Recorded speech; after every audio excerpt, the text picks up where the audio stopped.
Lions Rumble, where do you project our defensive line and secondary to be? Top 10, top 20, and why? Oof, this is taking a leap of a risk here because a lot of these guys we haven't seen. So I'm gonna kind of take it down by part here and say I think that the Lions secondary it will start. There's going to be up and downs at the beginning, but I do believe by the end of the year you'll be playing like a top 10 type of secondary. But just like the Ant Man said, there's going to be a little bit of hiccups, and that's just the way that it works until these guys get on the same page. So probably top 20, maybe or the top 20 in like the first 4 or 5 weeks, and then it slowly gets a little bit better right there. Defensive line. I think we're going to be the best run stuffing defensive line of football. So number one, when it comes to sacks, I don't know.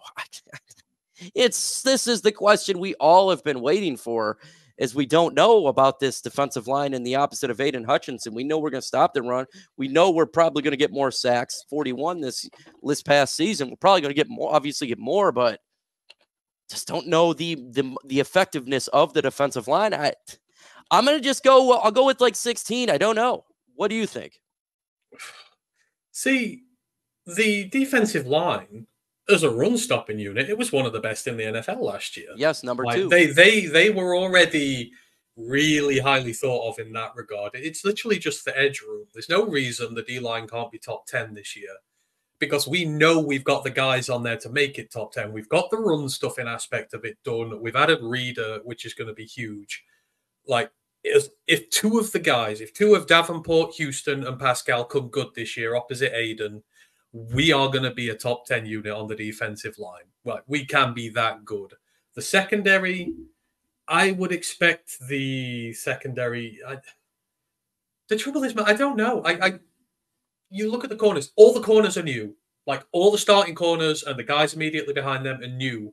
And then you look at the safety room. You've got Branch, who we know is going to be an all-star one. He's going to be an all-pro one day. He's that great. But then you're looking at Kirby and Iffy, and you still don't know for sure what trajectory they're taking. Like, is Iffy going to continue? If Iffy and Kirby and Branch play amazing, lights out, and as good as we know they can, then I think the secondary could again potentially be top 10 very quickly because of the talent it's got in there. But if they can, if especially if Iffy and Kirby continue to middle the road and not stand out, and we have to start moving Branch around, it could be lower. Like, I would expect it to start the season somewhere in the early 20s. Like, I Yeah, I don't could see expect it that. to be amazing right away. By the end of the year, I'd expect it to be moving up past halfway, like between the 10 to 15 area. I think that's acceptable year one. That's why we need to win these games early too. So it's like each one's getting a little bit better. It's like yes, we beat this one. Now these players are getting a little bit better. So you have a good record, and then when you're halfway through the season and you're ready to make that run, you're really everything is going on one pace, and that's what we want to see here. Hashtag lines: who gets more receiving yards, Khalif Raymond or Jameson Williams? I'll take this one first. I'll say Jameson Williams. I think he's going to get around 900 yards this year. I think that the Lions are going to throw him a lot of the footballs, and now he developed better routes where it's not just go straight and catch a 50-yard pass. He's going to be involved all over the field on multiple type of routes. So what do you think? Who do you think is going to get more? Khalif or JMO? JMO. Like, I'm fully putting my stock in JMO this year. The team, this is the year you've got to find out what you've got with him. You can't have another middling stop-start season with him. You can't have a not be throwing him the ball situation. And, like, you can't be going into year 4 uncertain.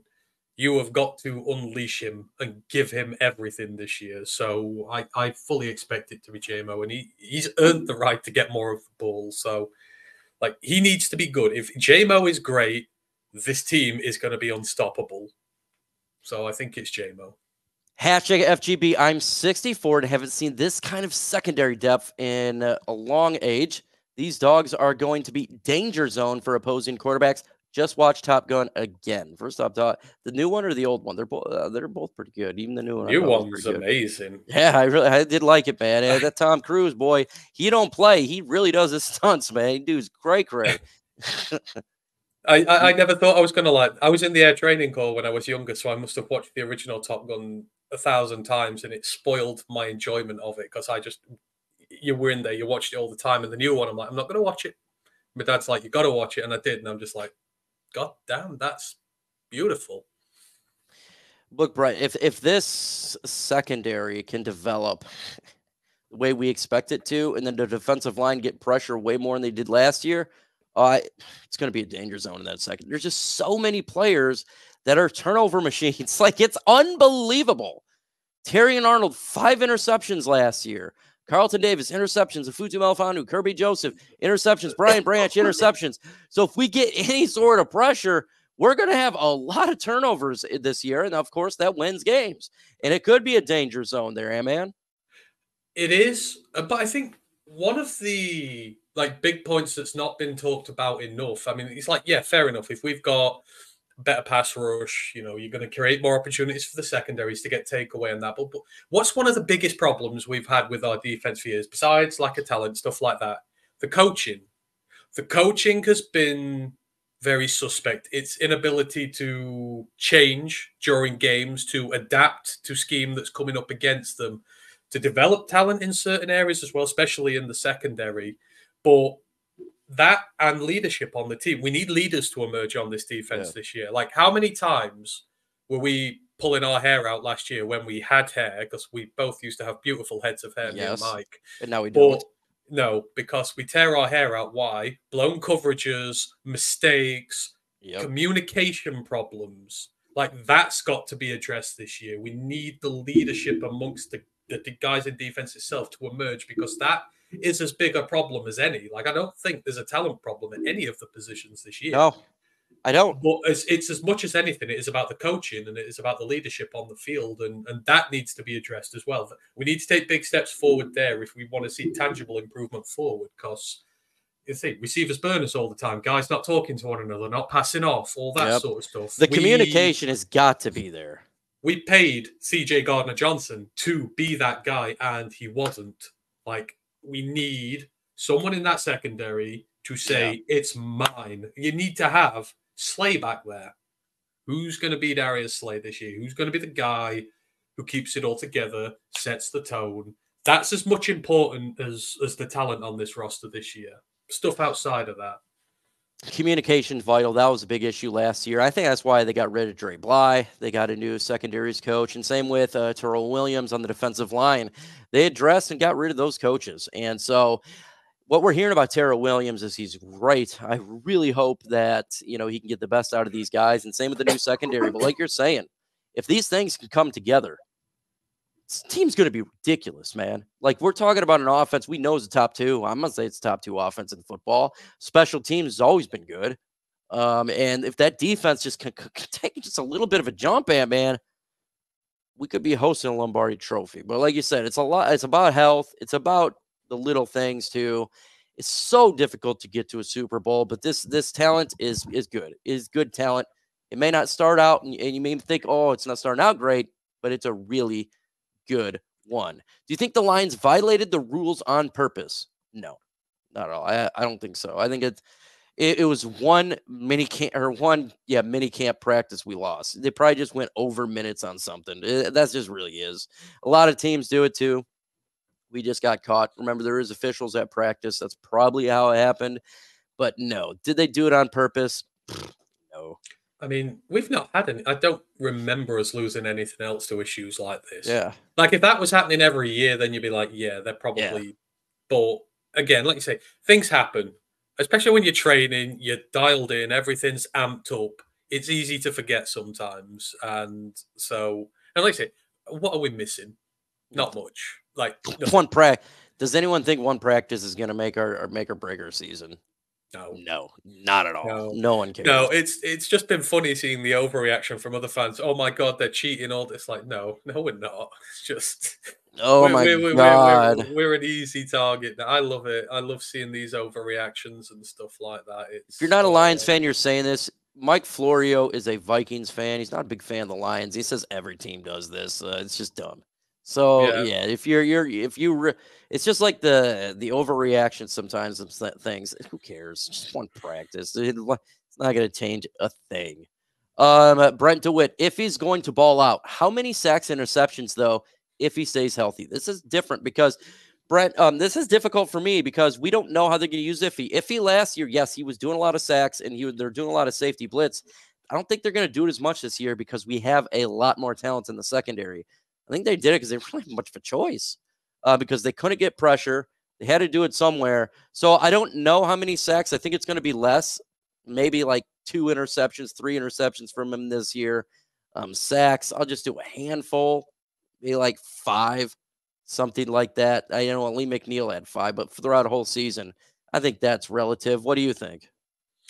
Oh, I think he could be. I think it could be sneaky good because you found his ability here. I mean, what was Speed. it? Three. It was like 3 sacks, 6 tackles for loss, 5 quarterback hits. Like that doesn't He was happen ridiculous. by accident. So if you are going to like, if you're bringing him up into press and you're going to sort of shadow disguise him and that, it's going to cause problems for the opposition. Don't just stop him doing it because we've got the weapons now. Add to your weapons.